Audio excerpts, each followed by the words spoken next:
kunyifatira kwifatira gute oya yego yankubitaga nk'ikigumi cyo mu nda nanjye no ko yari yanzirikiye amaboko inyuma nkajya mukubita umutwe cyangwa nkamwizirikura nkamufata nk'ijosi nkarigoromba nuko nzako kiriya kigabo ukuntu ari kiriri kuri yawe ahubwo ubu nticyakujeje ubu bifu biracyarimo nagira gutya nkahita mukubita akantu mawashi nkamuzamuriramo akandi hari n'igihe nigeze kumuturuna roho ndayimura Erika none nagakiriwe ari hatariho uri kunyiyemera waretse urarwashafi wararushoboye none niki cyatumye nzirika yanzirika kuko yabonaga muzengereje kuko wari wabuzengereje akubona ndi muto ukagira ngo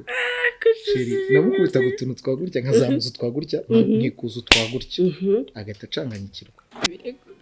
ndishimye nari mfite ubwoba nari mfite ubwoba reka nawe ni umuhungu arabizi ukuntu bigenda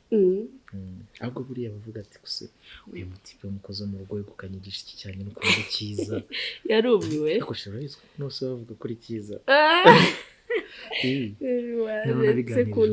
nabiganirije umushuti wanjye arambwira ati waratomboye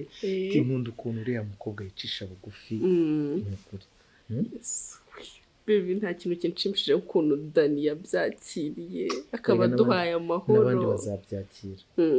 ni ukuri byose bizarangira imanitse ukuboko ku idarapo abantu bose bakabyakira no mu buryo burufisha uwo munsi subaho ubwo ubaho kandi ntabwo ari kera sinshaka kuwutekereza